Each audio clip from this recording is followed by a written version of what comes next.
Na coluna Traduzindo Ciência de hoje, com Steven Schain, nós vamos conversar sobre a relação que existe entre duas doenças, a doença de Alzheimer e o diabetes tipo 2. Essas duas doenças têm muitas semelhanças, né, Sidney? Os cientistas brasileiros demonstraram que medicamentos já usados para tratar o diabetes tipo 2 reverteram em animais os sintomas do Alzheimer, como a perda da memória, por exemplo. Agora, o negócio, a expectativa é que no futuro próximo, se espera, né, remédios que hoje são usados no tratamento do diabetes sirvam também como medicamento para Alzheimer. Então é isso que a gente vai saber detalhes. Tudo bem, Silvio? Boa tarde. Boa tarde, tudo bem? E esse futuro próximo está próximo mesmo ou não? Está próximo mesmo. A expectativa é nos próximos 5 anos que você tenha os resultados dessas pesquisas que eu vou contar para vocês agora. Vamos ouvir então, vamos falar. Uma ideia é a gente conversar sobre Alzheimer, que é uma doença que foi descrita há 107 anos atrás por um psiquiatra alemão chamado Alzheimer. É por isso que o nome da doença tem o sobrenome dele. Vamos entender um pouquinho mais da doença. Renato, se puder passar a primeira imagem, já está aqui. O que é a doença de Alzheimer? É uma doença neurodegenerativa, infelizmente incurável, que tem como principal característica a perda da memória. Ou seja, a pessoa começa a esquecer as coisas, não lembra, mas no começo da doença de fatos recentes. Tem também perda de atenção, alteração de comportamento, como apatia, e a comunicação, tanto verbal quanto escrita, começa a ficar também prejudicada conforme essa doença vai evoluindo. Vamos ver na próxima imagem, que na verdade é um vídeo, o que acontece dentro do cérebro de uma pessoa que tem Alzheimer. O que acontece é o acúmulo desses fragmentos de proteína, que a gente chama de placas beta-amiloide, e esses fragmentos vão se acumulando, e desses fragmentos vão descolar depois pequenas outras estruturas que a gente chama de oligômeros. Esses oligômeros, então, começam a atacar o neurônio, intoxicando esse neurônio e fazendo com que eles percam a capacidade de se comunicar. Essa perda de comunicação faz com que a pessoa tenha problemas de memória. Vamos ver a próxima imagem. O que a gente está vendo aqui é a incidência, tá, de Alzheimer no mundo, a projeção dessa incidência. Atualmente, a gente tem em torno de 24, 25 milhões de pessoas com Alzheimer. A expectativa para 2030 é que você tenha 60 milhões de pessoas com Alzheimer. É muita gente. Vamos olhar agora o próximo gráfico.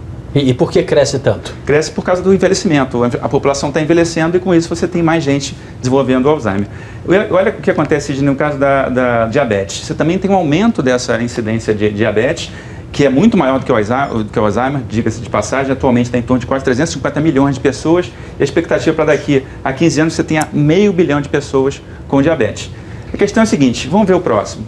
Existe uma relação entre diabetes e Alzheimer. Pessoas que têm diabetes, que a gente está vendo na barra da direita, elas têm um risco maior de desenvolver Alzheimer do que pessoas que não têm diabetes. Por conta desse resultado, surgiu a ideia dos pesquisadores de tentar entender se existe uma relação entre diabetes e Alzheimer. A questão é, o que tem de diferente na diabetes, principalmente na diabetes do tipo 2, que responde por 90% dos casos de diabetes no mundo. Você tem uma resistência à insulina, que imaginava-se que estivesse relacionada exclusivamente com a absorção de açúcar do sangue.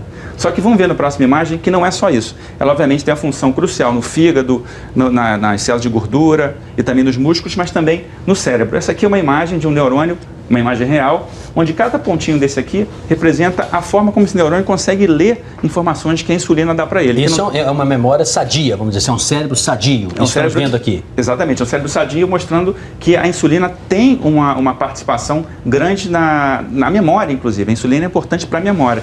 Essa é uma imagem do Sérgio Ferreira e da Fernanda Feliz, que são pesquisadores brasileiros da FRJ, especialistas nesse tema. Vamos ver agora a próxima imagem. Vocês lembram daqueles oligômeros, né, que acabam sendo prevalentes no paciente com Alzheimer? Eles atacam os neurônios. Então, cada pontinho vermelho aqui é daquele maldito oligômero que acaba prejudicando a memória das pessoas. Na próxima, a gente vai combinar as duas imagens, aquela verde e a vermelha. Vamos ver a próxima.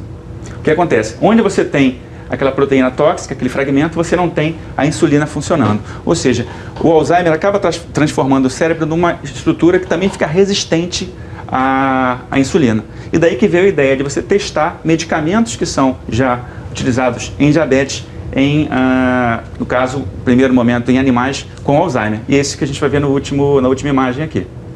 O que a gente vai ver é justamente foi o Michel Lourenço que está fazendo isso, um pesquisador também brasileiro, onde ele tratou primeiro camundongos, depois macacos, com medicamentos que já estão no mercado para diabetes. E observou aqui o camundongo normal. O camundongo com Alzheimer tem uma redução de memória, ele começa a esquecer as coisas, mas quando ele toma o medicamento, para diabetes. Ele não tem diabetes, ele tem Alzheimer, ele melhora a memória. Ou seja, existe uma grande expectativa de você poder utilizar esses medicamentos em pacientes. E é por isso, inclusive, que já tem 2 testes clínicos, um nos Estados Unidos e um na Europa, baseados nesse estudo brasileiro, de outros estudos também no mundo, onde a ideia é você usar medicamentos para diabetes em pacientes com Alzheimer. A diferença é que, nesse caso, você não vai usar o medicamento como é usado no diabetes, mas tem que usar com um spray nasal, de modo que o medicamento vá direto para o cérebro, porque é onde está o problema no caso do Alzheimer. Pois é, justamente para quem está nos assistindo em casa, embora seja uma pesquisa, já esteja bem avançada, não é para ninguém que tem Alzheimer sair por conta própria tomando remédio para diabetes, Boa né, Steven? pergunta, é verdade. De forma alguma. É justamente porque a gente está agora numa fase de teste clínico em seres humanos,